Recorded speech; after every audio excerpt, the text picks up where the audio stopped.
Hello there. Welcome to the channel.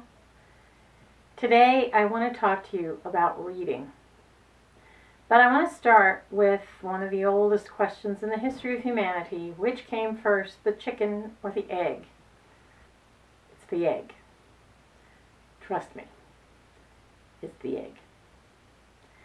And as far as human knowledge, human civilization, what came first? Reading.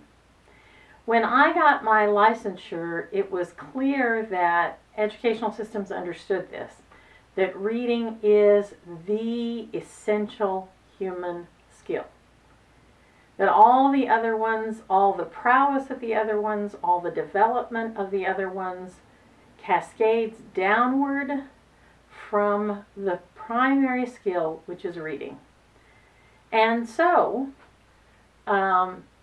the educational systems, when I was getting my licensure, because my bachelor's degree is in experimental psychology, I had my bachelor's in experimental psychology, and then I was certified to teach. So part of that certification process was a class on reading. The educational system understood that reading is the foundation of civilization. The classes that they taught about reading, I think, are wildly uneven in how they confront reading as the fundamental human skill and how they approach teaching reading to teachers so that they teach reading.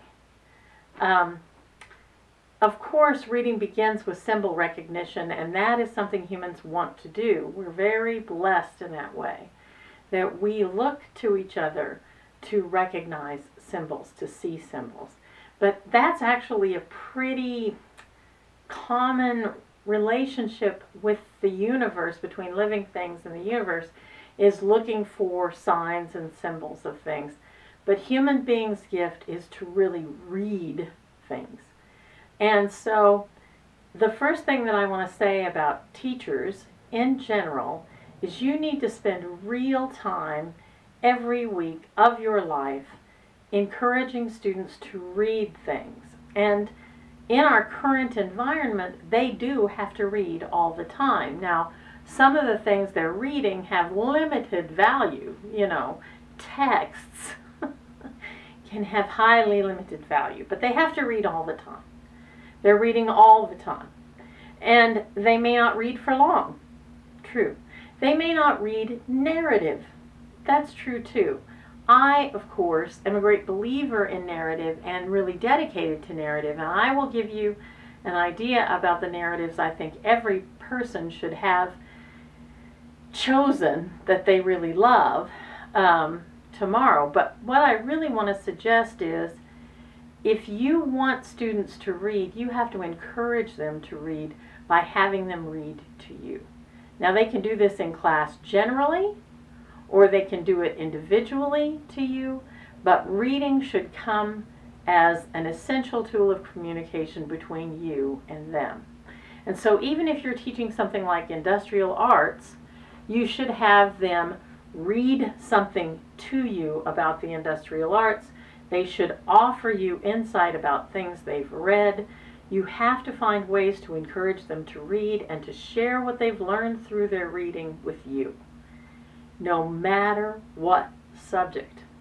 It doesn't have to be narrative. I say again, I say over and over, it doesn't necessarily have to be narrative, although narrative is better than everything else. Sorry. Narrative is not better than everything else. Narrative is just essential, but it's not better than everything else. But okay. So, where can you find things to read? Well, luckily, we live in the age of information, so there's stuff to read everywhere about every subject.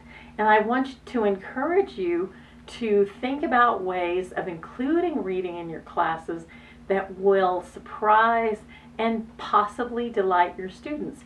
To give you an idea of how potent reading can be as a function of delight, one of my favorite pieces of reading that I ever did was on a standardized test where teachers had included this passage that we were supposed to answer questions about. And the passage was wonderful and hilarious and fantastic.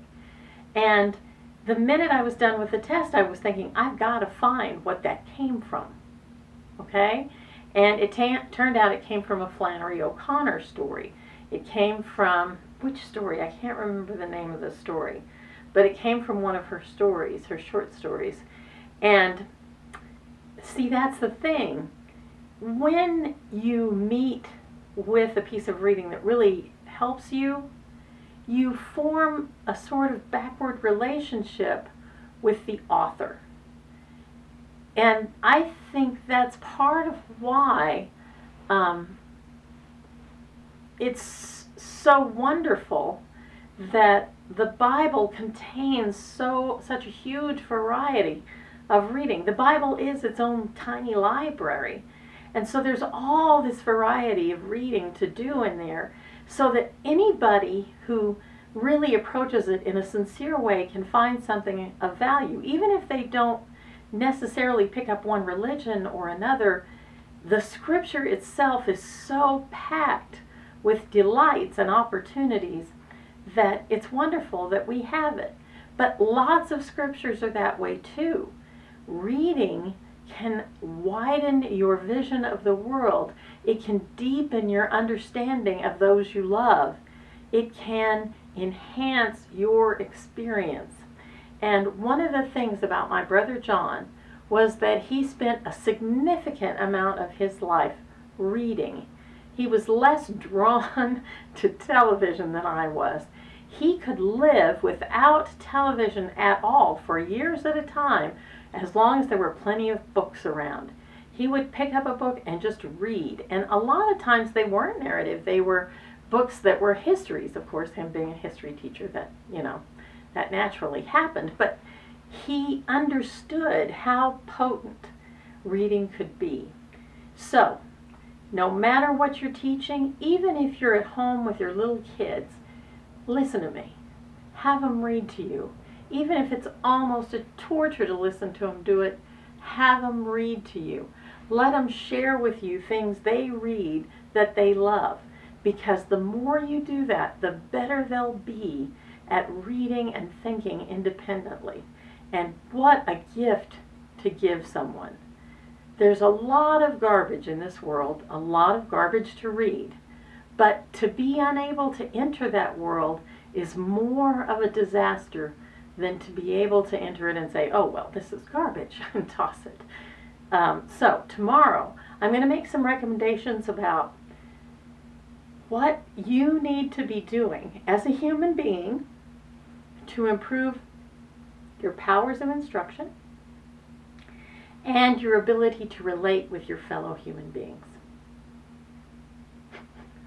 I know, you're saying, Eva, really? English teacher emphasizing reading? Isn't this a cliche? Yes! That's it for today. A big cliche. I hope you see me again soon, you gorgeous people.